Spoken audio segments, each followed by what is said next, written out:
Pemirsa yang terhormat, sejak 1961 hingga sekarang, nilai rupiah tidak pernah menguat. Silahkan jawab para ahli moneter dan fiskal. Tegas. Data saya tunjukin lagi bahwa yang namanya sumber daya habis dikuras. Rakyatnya miskin habis-habisan. Bahwa daya tawar Indonesia habis. Tidak punya apa-apa. Karena Anda tertekan dengan utang, jebakan utang namanya. Hidup dengan tidak kepastian di mana-mana. Ya, dan dalam jangka panjang kita tetap tertekan secara eksternal, bersedia untuk dijajah tanpa merasa dijajah. Lalu kemudian yang paling menikmati adalah mereka yang berada di atas tanpa punya harkat martabat.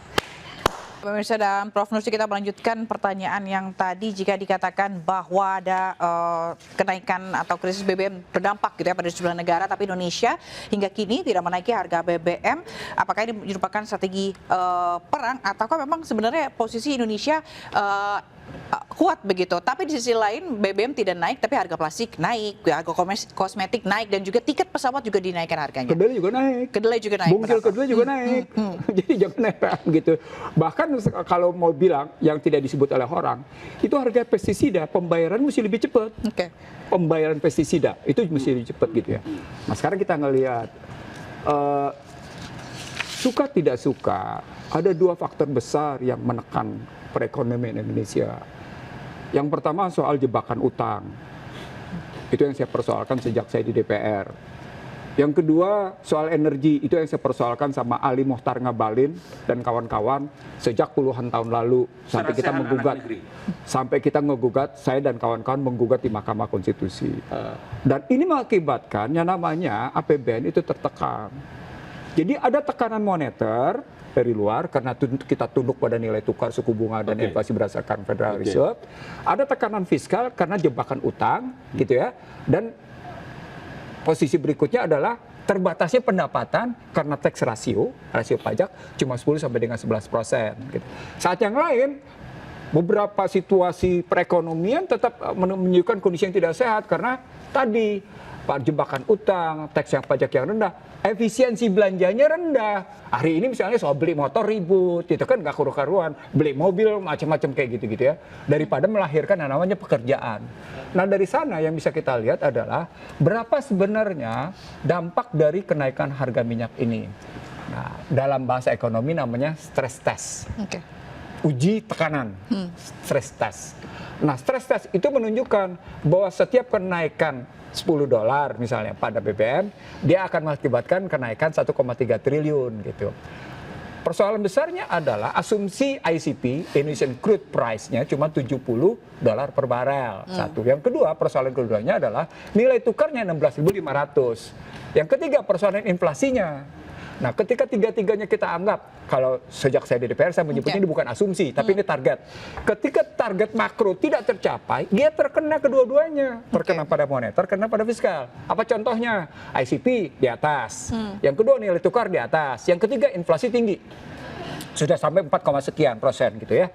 Nah, kalau dibilang 240,1 triliun tidak berdampak apa-apa, tapi diakui bahwa terjadi defisit anggaran sebesar 2,98, maka sesungguhnya kita sudah menyentuh ambang batas. Nah, begitu sampai ambang batas, di sini muncul Anda mengikuti standarisasi yang ditetapkan oleh pihak luar bahwa fiskal itu punya batasan sebesar 3% terhadap PDB.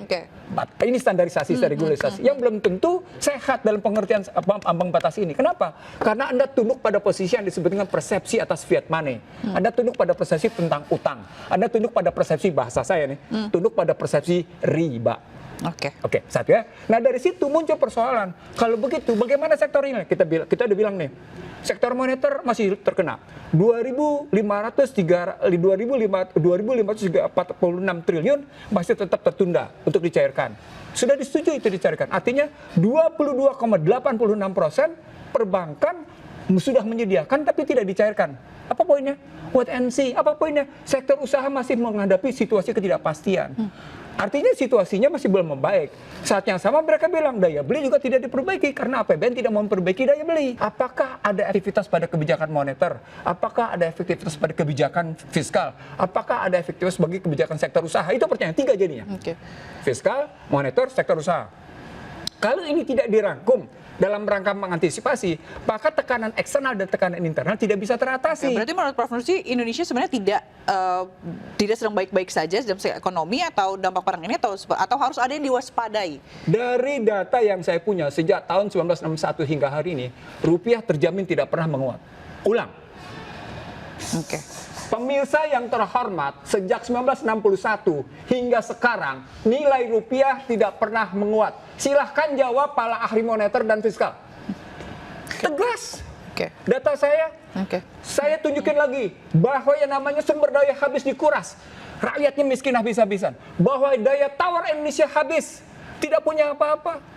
Karena Anda tertekan dengan utang, jebakan utang namanya. Bahwa Anda tertekan oleh namanya disiplin eksternal pada fiskal. Itu diakui oleh ahli fiskal internasional. Sehingga Anda tidak berdaya. Itu yang saya sebut sebagai Indonesia mengalami, ulang nih, saya ngomong kemana-mana nih, mengalami kelumpuhan ekonomi. Saya mau mengatakan bahwa analisa yang dilakukan oleh teman-teman di Kementerian Luar Negeri itu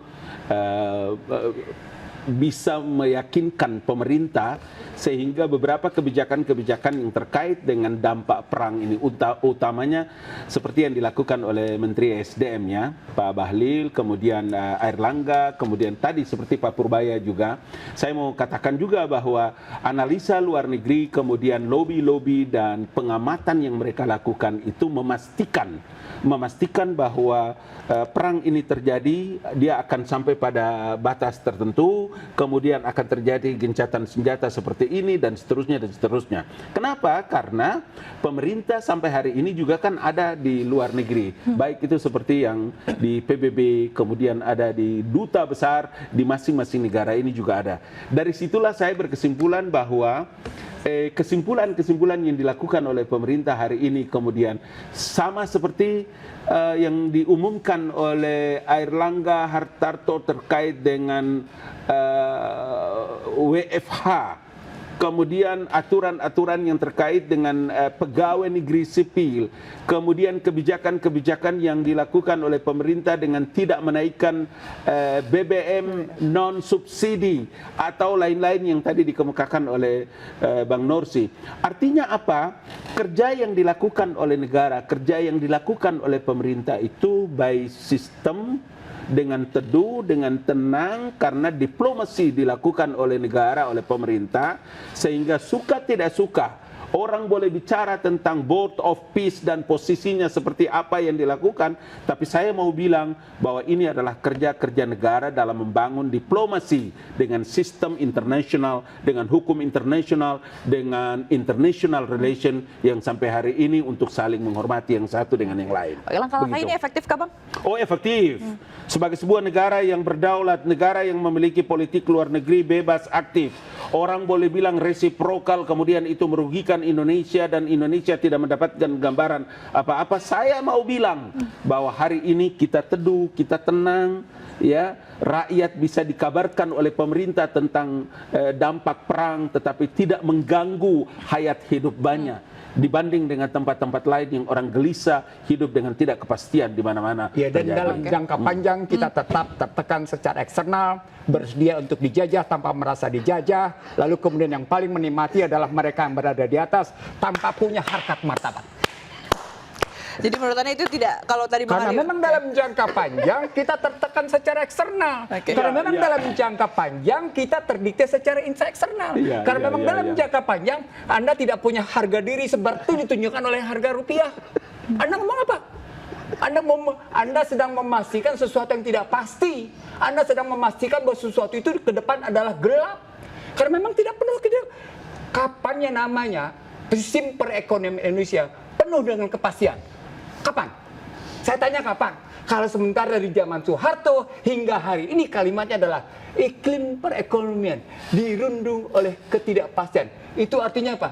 Kegelapan. Rakyat berharap bahwa kehidupan hari-hari ini 9 bahan pokok dalam situasi geopolitik yang seperti hari ini, tapi pemerintah itu, saya harus jujur mengatakan bahwa selalu hadir untuk memberikan harapan terhadap kehidupan masyarakat. Itu penting bagi kita, karena kalau dibandingkan dengan negara-negara lain loh. Yang saya suka dari Bang Nursi sejak dulu itu karena dia by data. Banyak pengamat yang tidak pakai data bicara sesuka hatinya sampai berpikir berpikir tentang menjatuhkan presiden dan lain. Ini kan konyol namanya, ini Zionis, ini watak-watak Zionis dalam negeri. Kalau Bang Norsi ini, saya bukan baru kenal sebulan 2 bulan, tidak. Saya kenal dari usia saya muda. Dia by data. Jadi makanya kenapa saya itu gembira melihat semua ilmunya keluar dan kita dengar, dan hari ini menjadi edukasi bagi rakyat Indonesia, dan mudah-mudahan pesan beliau ini bisa didengar oleh pemangku kuasa negara dan bisa mendengar, sehingga langkah-langkah itu tetap harus dievaluasi. Ini yang saya sebut dengan kritik. Bukan dengan hujatan dan caci maki seperti pengamat yang lain itu, gitu loh. Thank you loh Bang Norsi. Terima kasih banyak. Poinnya begini. Sebenarnya saya mau mengajak ini kalau pakai bahasa Ali Muhtar Ngabalin, ini saling mengingatkan dalam kebaikan. Ya, ini saling mengingat dalam kebenaran. Ya. Kalau dia saling mengingatkan dalam kebaikan dan kebenaran, maka mestinya itu para petingginya itu tidak baper. Ini petingginya baper. Anda mesti pandai-pandai berkomunikasi di era yang namanya seperti sekarang. Anda jangan nunjukin temperamental, Anda jangan nunjukin baper. Sementara Anda tidak pernah memberikan optimisme sejati. Yang Anda berikan adalah optimisme palsu. Itu yang tidak boleh. Dalam situasi sekarang Anda perlu menyatukan tadi. Anda satukan moneter dengan fiskal supaya nunjukin kita punya kedaulatan. Anda yakinkan sektor usaha bahwa kita akan tetap berjalan. Anda angkat kelas menengah, Anda angkat kelas bawah. Jangan kemudian Anda jadikan masyarakat ini sebagai masyarakat peminta-minta, seperti pemerintah meminta-minta utang. Gitu dong. Berhentilah meminta utang. Berhentilah meminta yang namanya import macam-macam. Kalau Anda belajar dari Iran, kata penutup saya, kalau Anda belajar dari Iran, hampir 73 tahun, Iran telah menunjukkan pembelajaran membangun sebagai sebuah bangsa yang mandiri di bawah tekanan. Mandiri di bawah tekanan. Indonesia ditekannya lewat sistem regulasi, kebijakan, standarisasi, reputasi, sehingga Anda tidak merasa dijajah. Kelebihan Indonesia cuma satu, Allah telah mengkaruniai lahan yang besar sehingga fluktuasi harga pangan relatif rendah. Tapi Anda tetap tergantung pada impor pangan, gitu masalahnya. Jadi sesungguhnya terpulang pada sampai seberapa jauh para elit negeri ini, politik, elit militer, elit polisi, elit akademisi, elit negarawan macam-macam, itu berpihak pada kepentingan bangsa dan negara, bukan pada kepentingan pribadi, kepentingan kelompok.